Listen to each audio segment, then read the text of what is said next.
everyone, and thank you for joining me.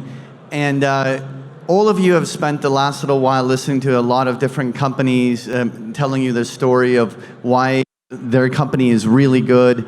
I want to talk about more the trading of options and the trading of gold mining stocks that you really love. And I want to help all of you understand some of the nature of cycles within these markets and how you can tactically make all sorts of amazing decisions. So let's get to it. I love this statement. Natural resource investing is different than most mainstream investing because it's incredibly cyclical. It is far more cyclical than any other market out there. And I love that truism, which says that a bear market is the author of a bull market, and a bull market is the author of a bear market. And it is no more evident than in the commodity space, and particularly in this case, gold and gold miners. And so what I wanted to do is share with all of you what I found. I went and said, well, how cyclical is cyclical? How deep do these cycles go? When I tell you a gold cycle, how many of you naturally are thinking a 3 to 5 year cycle? Show of hands. Most people do. And I wanted to kind of stress test that, like what is a cycle? Now, there definitely are secular cycles that last multiple years. But I wanted to just take two criteria. Now, the first criteria is that a cycle had to be greater than 2 months in length. Because in the end, there could always be a flash crash. There could be some other little event that causes the stocks to drop very short term and then come back. So we want to know that this sample is a larger trend that lasts at least a couple months. The second criteria is that the move had to be greater than 20%, either higher or lower, in order to begin a new cycle. So how many of you want to see what I found out? All right. So what I show here is the actual cycle. Each one of these is showing you, each bar is a month, and it's telling you the magnitude of the rises from trough to peak, and then once a new cycle has begun, it's measuring from peak to trough on the downside. So what you can observe is that since the GDX, the Gold Miners ETF, since its inception in 2006, that there were 8 cycles. But there isn't this 3 to 5 year time frame that everyone is used to. In fact, these cycles are actually all less than a year. In fact, very close to about 9.5 months on average. Some longer, some shorter. This is just an average. And what you can see here is look at the magnitude of the average rise versus the magnitude of the average drop. Isn't that crazy? Like this is significant volatility that we are seeing in terms of the rises and falls. And certainly when we make money on gold miners, it's a great feeling to see that 88% number. But it certainly doesn't feel very good when you get in on the early cycle and you go through one of these downdrafts. So I want to explore with all of you the idea of using options to managing these cycles. Now, how many of you heard that options were risky? If you're not putting up your hand, you're lying. The truth is that most people, when they hear options, they're thinking derivatives, they're thinking risk. And while options can be used to actually create leverage and risk, what I want to do with all of you is talk to all of you about the idea of using the option as a strategic tool for managing the volatility that we experience through these cycles and how we can use it to manage these positions.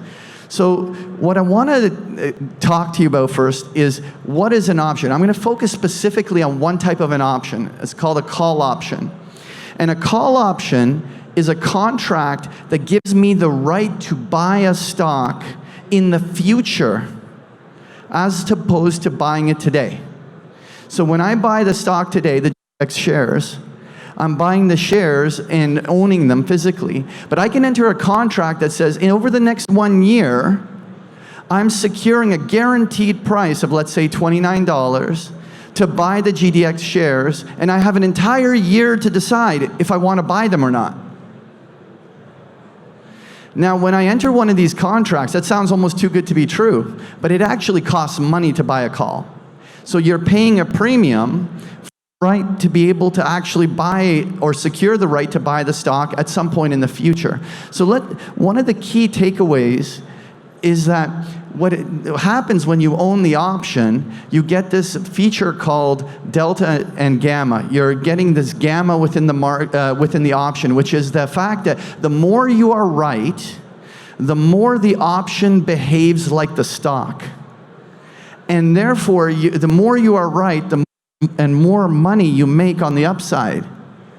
At the same time, if you're early and wrong, the more wrong you get, the slower the rate of your loss gets to a limited amount that's defined by the option. This is an amazing feature that actually allows us to actually manage these cycles effectively. So let's actually take a look. I want to compare 3 outcomes with all of you. We have 3 investors. Investor A is what most investors in this room already are doing. They're just a stock-only investor. They physically say, I want to own my gold mining company and I want to physically own the shares. I want to then compare that to investor B. Investor B, so investor A is standing right over here and says, I don't believe in options, I only buy stocks. So investor B over here says, Patrick, I'm willing to consider what you're saying. I just want to use the option as a strategic tool for managing these gold mining cycles. So when I say a conservative options investor, they're not seeking leverage. They're seeking to control the same amount of gold mining shares that investor A is. So if investor A wants to control 1,000 shares, investor B wants to buy the right amount of options to control the same amount of stock as investor A. They're not using the option for leverage. But investor C does. Investor C wants to use the fact that they can use these options as a way to gain more leverage or exposure to the markets. So how many of you want to see how our 3 investors do? So let's jump right to this. We're going to do a case study, and in this situation what we're going to do is we're going to just use the GDX, the Gold Miners ETF. And by the way, you can do this on so many gold mining stocks that have options on them. I'm using the GDX just so that we can have something that everyone understands in principle, but there are so many amazing gold mining companies that actually have options listed on them, and you could do that on some of your favorite individual names. But all 3 of our investors have allocated $30,000 towards wanting to have exposure to the GDX. And at the moment, I took Friday's prices, the GDX was trading at $28.35. So investor A, what do? They buy 1,000 shares, right? They have $30,000. They're going to go and buy 1,000 shares of the GDX, and then they have $1,650 cash sitting there in their account. This all of you understand. This is what majority of us do as investors, right? So what I want to now do is say, well, how do investors B and C engage the market? Now, how long was the average cycle that we measured out? When I shared with you earlier, what was the average length of one of the down cycles versus up? About 9 months. So what I want to do is I want to own an option that is greater than 9 months. We're going to own an option. I don't want to do an option for 1 month or 2 months where I'm going to have to buy and sell numerous times throughout the cycle. I want to own an option that has enough time on it so that one of these bull and bear market cycles, we can actually trade through them. So here, a quote from Friday's closing price. So odds are that Monday morning, many of you will get a price very similar to this. What you can see here is we're going to January 15th of 2021. It's almost a year out, 363 days. That option is a strike price of $29. What that means is I'm securing a right over the next year at any time. I can choose to buy in GDX shares at $29 a share. It doesn't matter if it's at $30 or $40 a share. I have a guaranteed secure purchase price of $29 a share that I can call in that stock. For this, it's $3.10 on the asking price. So for every 100 shares, it's going to cost us $310 to buy a call option that is giving us a secured guaranteed purchase price of this over the course of next year, and that works just over about 10% of the underlying. This fluctuates a little bit, but this is the Friday closing price.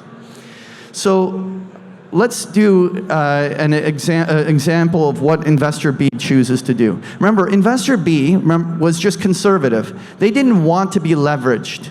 They just wanted to own the same amount of exposure that Investor A did. Now, each call option purchase controls 100 shares. So in order to control the same 1,000 shares that Investor A does, Investor B is purchasing 10 of these call options at a cost of $3,100. But remember, Investor B has $30,000 in cash. So what are we going to do with all of that cash? Remember, this is a conservative investor. We're not leveraging. So we're just going to take that money and put it into a money market fund earning interest. The money's not there for us to leverage. The money is there allocated to the potential future purchase of the stock. We're only using the option as a strategic tool for actually taking a position we wanted in the first place.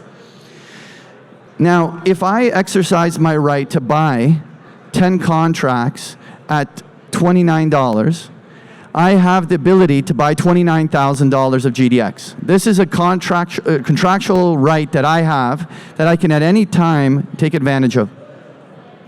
So I want to now talk about Investor C, who says, I want to leverage myself. I want to use this option as a strategic tool. And the best part, by the way, for all of our Canadian members here today, is that in your RRSPs and in your tax-free savings accounts, can you margin? You can't.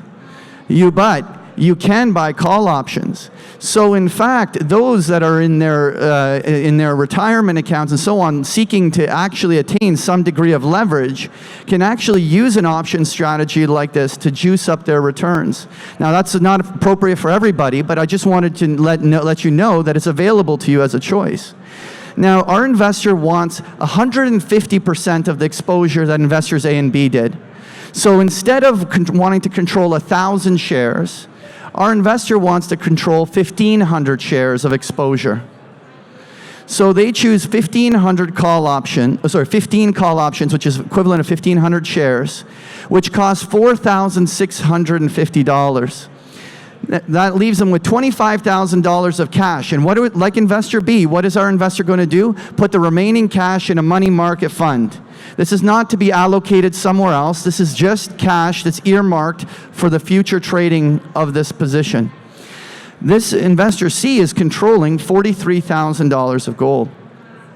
So I want to then just say, what if? What if over the next year, one of these cycles happened? I want to go through 3 scenarios. Scenario 1, we have an up cycle and we rise 80-90% on the upside. In scenario 2, this GDX does nothing for a year. And in scenario 3, what was the outcome if the market, the GDX went through one of its down cycles and actually was down 45%? And I want to compare how each of the investors did. Let's see what the results were. So the first scenario, we're going to talk about the GDX rising. Just for rounding purposes, I kept it $55, which is about a 94% rise, which is very close to that 90% cycle move. And notice that the investor A, who owns the physical shares, gets a very delta 1 experience, which is that every dollar the GDX goes up, they make $1. Right? It's a very simple equation. So when they catch this beautiful move, they're sitting on a very nice profit. They're being rewarded for their investment. Investor B, how did they do? Well, notice here, Investor B started a little slow out of the gate because they paid a premium up front for the right to secure the stock.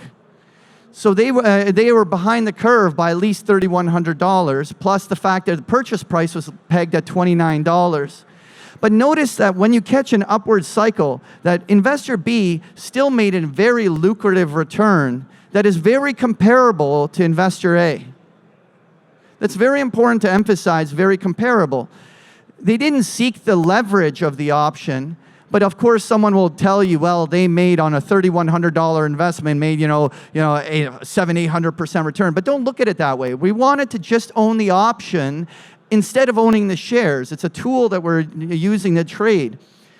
But investor C, how did investor C do? Well, of course, if you leverage and you get 1,500 shares worth of exposure to the upside, you're going to do better than investors A and B who only have 1,000 shares worth of exposure. So you can see investor C, who utilized the option for leverage, was able to profit very nicely from the advance in the GDX. So now this is the best case scenario. What happens when we're right? Everyone likes to daydream about this. But really the value that I want to talk to you is what happens if we're wrong? How does this play out? And this is key. So first of all, we pay a premium to own these options.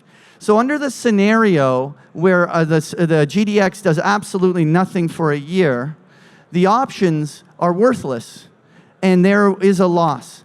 So then everyone's like, aha, Patrick, I see. There was risk, right? Like you can see that even if the share investor was okay, but the investors B and C, they lost money. But I want to talk about the second scenario, or third scenario, which is, well, what if the GDX went through one of its down cycles and actually dropped 45% during that down cycle? Notice investor A, who owned the shares, finds themselves in a very difficult situation. And those of you that are here probably are long-term gold investors, and a couple of years ago, remember the gut-wrenching pain of going through one of these down cycles, right? And what happens is that those GDX shares are dropping from $28 down to $25, down to $20, down to $15, and you got that knot in your stomach of the pain that you're feeling from knowing that gold is a good long-term investment, but it doesn't seem to be rewarding you by you having the conviction to stick with it. But notice that investor B can't lose more than what they originally put into the investment. So what happens is that their risk was very specifically defined to the $3,100 they outlaid. And that, of course, is the same scenario for investor B. So think about, or investor C. So think about this. Investor C made more money on the way up, but lost less money on the way down. That's what we call asymmetry, which is a lose small, win big. You're looking for a way of how to manage this trade and actually manage through these cycles. But now, that in itself isn't my favorite part. So let me share with you my favorite part. Let's talk about repositioning. What do all of us as investors know we can do when the GDX is now down to $15?